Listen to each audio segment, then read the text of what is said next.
Kaleshwaram project ద్వారా సాగునీటి సౌకర్యం పెరిగిందని చెప్పారు కడియం శ్రీహరి. కావాలనే గోరంతను కొండంత చేసి చూపిస్తున్నారని విమర్శించిన కడియంకు మంత్రి పొన్నం ప్రభాకర్ కౌంటర్ ఇచ్చారు. బీఆర్ఎస్ అధినేత కేసీఆర్ కుర్చీ వేసుకొని పూర్తి చేస్తామన్న ప్రాజెక్టును కట్టలేకపోయారని ఫైర్ అయ్యారు పొన్నం.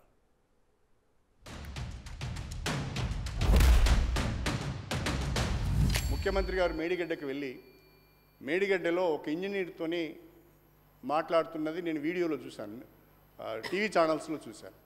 ఆ ఇంజనీర్ గారిని ఏమడిగారంటే ఇప్పటి వరకు మేడిగడ్డ పైన ఎంత ఖర్చు పెట్టారని అడిగారు. సారీ, కాళేశ్వరం పైన ఎంత ఖర్చు పెట్టారని అడిగారు.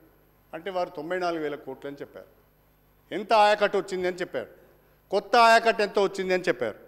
అంటే 98,000 ఎకరాలు అని చెప్పారు. కానీ కొత్త ఆయకట్టుతో పాటు స్థిరీకరించిన ఆయకట్టు గురించి అక్కడ ఇంజనీర్ చెప్పడానికి ప్రయత్నం చేస్తే ఆయనకు చెప్పే అవకాశం ఇవ్వకుండా ఆయనను స్నబ్ చేశారు. ఆయకట్టు కొత్తదే కాదు అధ్యక్ష. ఒక ప్రాజెక్ట్ కింద కొత్త ఆయకట్టు వస్తుంది, స్టెబిలైజేషన్ కూడా వస్తుంది. ఈ రెండు కూడా ప్రతి ప్రాజెక్ట్ కింద ఉంటాయి. అది మర్చిపోయి తప్పుడు సమాచారం ప్రజలకు ఇచ్చే ప్రయత్నం చేశారు. ఇవాళ తెలంగాణ వ్యాప్తంగా కాళేశ్వరం ప్రాజెక్ట్ కింద ఎన్ని రిజర్వాయర్లు వచ్చినాయి అధ్యక్ష? ఎన్ని రిజర్వాయర్లు వచ్చినాయి? ఏ రకంగా స్టోరేజ్ కెపాసిటీని పెంచుకున్నాం? ఏ రకంగా కాలువల నిర్మాణం చేసుకున్నాం? ఏ రకంగా ఇవాళ మెదక్లో అనేక రిజర్వాయర్లు వచ్చాయి? ఏ రకంగా ఇవాళ కరీంనగర్ కానీ మెదక్ కానీ వరంగల్ కానీ ఆ కాళేశ్వరం ద్వారా లబ్ధి పొందింది? ఏ రకంగా ఇవాళ కాకతీయ కాలువ నిండుగా కోదాడ హుజూర్నగర్ దానికి వెళ్ళింది? ఏ రకంగా తుంగతుర్తిలో బ్రహ్మాండమైన పంటలు ఈరోజు పండుతున్నాయి? ఏ రకంగా కోదాడలో ఇవాళ బ్రహ్మాండంగా పంటలు పండుతున్నాయి? ఇవన్నీ కాకతీయ కాలువ ద్వారా నిండుగా వచ్చిన నీళ్ళ ద్వారా కాదా? ఇది మీరు చూడలేదా? ఇవన్నీ జరుగుతున్నాయి కదా.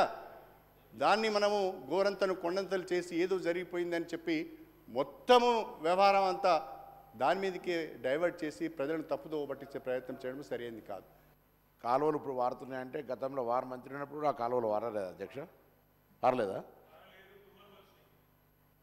సరే, ఇప్పుడు వాళ్ళ ఆ విధంగా మాట్లాడితే మనం ఏం చేస్తాం అధ్యక్ష? చరిత్ర తీయండి, కాలువల తవ్విన కాలం నుంచి చరిత్ర తీయండి. వరద కాలువ తీసిరు, శ్రీరామ్ సాగర్ ఎవరు కట్టిరు, ఎల్లంపల్లి ఎవరు కట్టిరు, లోయర్ మానేరు ఎవరు కట్టిరు, ఆ 9వ ప్యాకేజ్ అప్పర్ మానేరే పూర్తి చేయనటువంటి శాసనసభ్యుడు సిరిసిల్ల 10 ఏళ్ళు యువరాజు ఆయన మాట్లాడితే ఎట్లా అధ్యక్ష? అందుకే ఇవాళ గోదావరి పరివాహక ప్రాంత బిడ్డగా అరే మీరు ఇలా నాకు హుస్నాబాద్ నియోజకవర్గంలో గౌరవేలి ప్రాజెక్టు కడితే దానికి డిస్ట్రిబ్యూషన్ సిస్టమే లేదు అధ్యక్ష.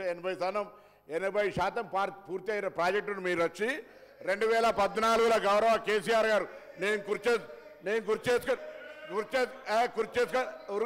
కుర్చేసుకొని కడతా అన్న ప్రాజెక్టు కూడా పూర్తి కాకపోతే కుర్చేసుకొని కడతా అన్న ప్రాజెక్టు కూడా హుస్నాబాద్ బిడ్డగా ఇలా హుస్నాబాద్లో కుర్చేసుకున్న ప్రాజెక్టు పూర్తి కాలే.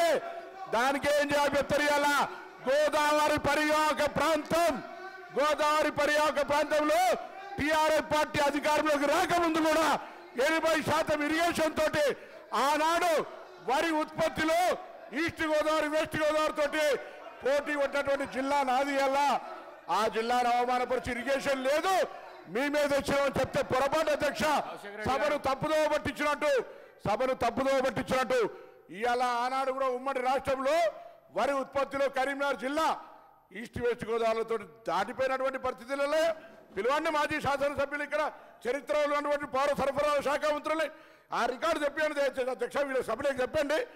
ఇలా ఖచ్చితంగా కరీంనగర్ జిల్లా ఎల్లంపల్లి ప్రాజెక్టు కావచ్చు, లోయర్ మానేరు నేను చిన్న పిల్లవాడిని ఉన్నప్పుడే కట్టిన అధ్యక్ష. వీళ్ళు ఇలా కొత్తగా దానికి వచ్చి నేను అడుగుతా కడియం శ్రీహరి గారు, ఇలా మీ ప్రాంతం గణపురం నియోజకవర్గానికి కూడా నీళ్ళు వచ్చే గౌరవేలి ప్రాజెక్టు పరిస్థితి ఏంది? ఎందుకు పూర్తి చేయించలేకపోయారు 10 సంవత్సరాల? ఏం పూర్తయింది మాకు తెలియదు. నీళ్ళు ఇవ్వను, ఇప్పుడు నీళ్ళు ఇవ్వనండి. నేను అక్కడ ఎమ్మెల్యేను. గౌరవేలి ప్రాజెక్టు పూర్తయిందంటే ఎందుకు నీళ్ళు ఇస్తలేరు అని అడుగుతాను. ఇలా నీళ్ళు కాలువలు ఎక్కడున్నాయి రండి, మీరు ఒక సభ కమిటీని సంఘాన్ని రమ్మని ప్రత్యక్ష అబద్ధం వాళ్ళు చెప్తున్నారు, నేను చెప్తున్నా తెలుస్తా అధ్యక్ష. ట్యాంక్ బండ పూర్తయింది, దాన్ని నిండి కానీ కాలువలే లేవు.